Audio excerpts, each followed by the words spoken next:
My dear students, आइए चलिए देखते हैं थर्ड केस।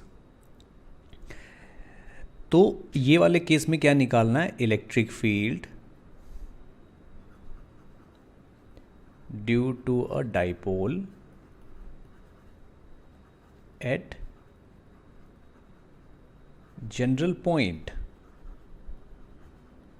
किसी भी आर्बिट्रेरी पॉइंट पे हम यहाँ पे निकालेंगे, ठीक है ना, इलेक्ट्रिक फील्ड। ठीक है, चलिए बच्चों, इसमें क्या होगा, फटाफट करते हैं इस काम को। मान लीजिए जैसे ये आपका डाइपोल है, ऐसे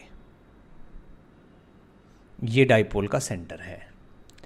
ये डाइपोल की हम एक एक्सिस ले लेते हैं इस तरीके से करके, और ये मैं एक जनरल पॉइंट ले लेता हूँ आर्बिट्रेरी। तो यहाँ से ये वाला जो पॉइंट है, ये वाला पॉइंट मान लीजिए r डिस्टेंस पे।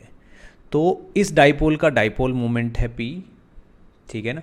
ये वाली साइड अंडरस्टूड है कि पॉजिटिव चार्ज की है, ये वाली साइड अंडरस्टूड है कि नेगेटिव चार्ज की है, और ये वाला एंगल है थीटा, ठीक है ना। तो ये जो r वेक्टर है, यानी कि अगर मैं इस सेंटर से मिलाने वाली लाइन को r बोल रहा हूँ तो ये r एक वेक्टर है। तो थीटा क्या है? Theta is angle between r and p। r और p के बीच का एंगल है ये। तो इस पॉइंट पे इलेक्ट्रिक फील्ड किस तरीके से हम कवर करेंगे बच्चों? इस पॉइंट पे electric field due to this dipole दो कंपोनेंट में आएगा हमारे पास। एक कंपोनेंट तो इस तरफ आएगा जिसको हम ई आर बोलेंगे, और एक कंपोनेंट बच्चों इस तरफ आएगा जिसको हम ई थीटा बोलेंगे, ठीक है ना।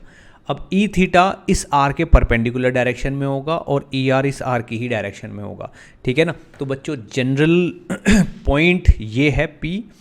तो पी पॉइंट पे अगर मुझे इलेक्ट्रिक फील्ड लिखना है तो उसके दो कंपोनेंट आएंगे, जिसमें से एक तो ई आर होगा। याद रखना है ई आर की वैल्यू होगी 2kp cos थीटा और डिवाइडेड बाई आर क्यूब, ठीक है बच्चों, इसको याद रखना है। इसको मैं यूं ऐसे डब्बे में बंद कर देता हूं, ठीक है ना। अब दूसरा वाला ई आर लेना है आपको, ई थीटा। तो अगर मैं ई थीटा की बात करता हूं तो ई थीटा ये वाला कंपोनेंट होगा, इसकी वैल्यू होगी K P sine theta divided by R cube. तो ये भी आपको याद रखना है,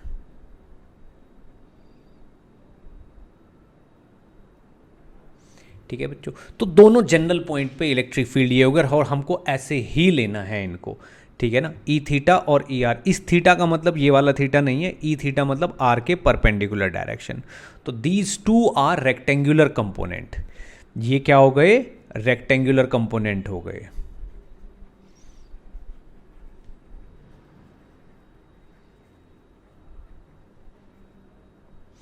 रेक्टेंगुलर कंपोनेंट हो गए, यानी कि ये electric field due to dipole को कंप्लीटली डिफाइन करते हैं। अगर इन दोनों को जोड़ दिया जाए तो ये दोनों मिलके आपको रिजल्टेंट दे देंगे। यानी कि कहने का मतलब क्या हुआ कि यहाँ पे अगर आप इन दोनों को ऐड कर दो, इन दोनों को अगर आप इस तरीके से ऐड कर दो यहाँ पे यूं ऐसे, तो ये आपको रिजल्टेंट इलेक्ट्रिक फील्ड दे देंगे। ये वाला क्या होगा? रिजल्टेंट होगा ई आर, ई रिजल्टेंट इलेक्ट्रिक फील्ड दे देंगे आपको। अब बच्चों यहाँ पे बहुत ध्यान से सुनने वाली बात है कि भाई ये जो रिजल्टेंट इलेक्ट्रिक फील्ड है ये यहाँ से कितने एंगल पे है? लैम्डा पे। तो बच्चों यहाँ पे इस 10 लैम्डा की वैल्यू भी हम पता कर सकते हैं। 10 लैम्डा क्या होगा? ये वाली लाइन डिवाइडेड बाई ये वाली लाइन। भाई लैम्डा क्या, टेन थीटा क्या होता है? Tan theta is perpendicular by base.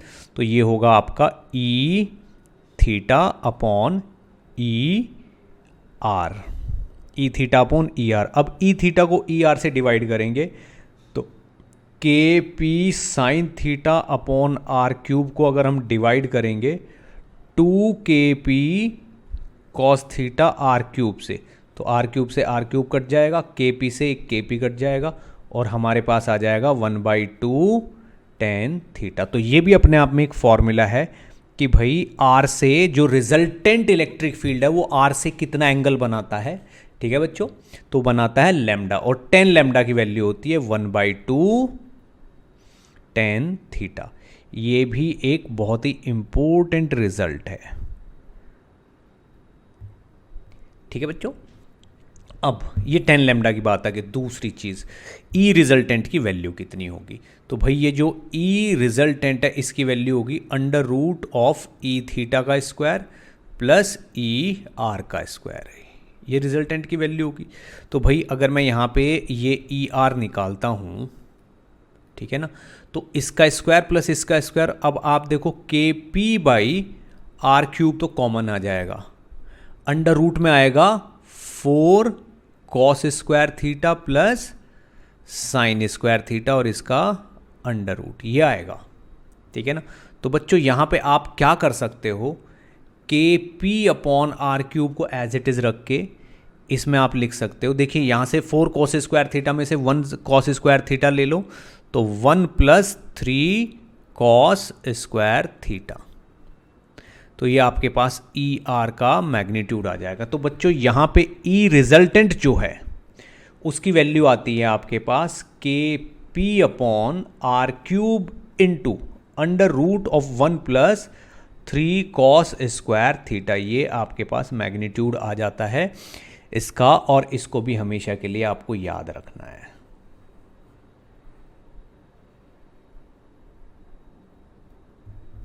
ठीक है बच्चों, this is magnitude for resultant electric field at this point. E R की वैल्यू है ये, और ई आर की डायरेक्शन तो यहां से पता ही चल गई। तो समझ लीजिए यहां पे हमें किसी भी डाइपोल की वजह से किसी जनरल पॉइंट पे कितना इलेक्ट्रिक फील्ड होता है ये हमें पता चल चुका है। ठीक है बच्चों।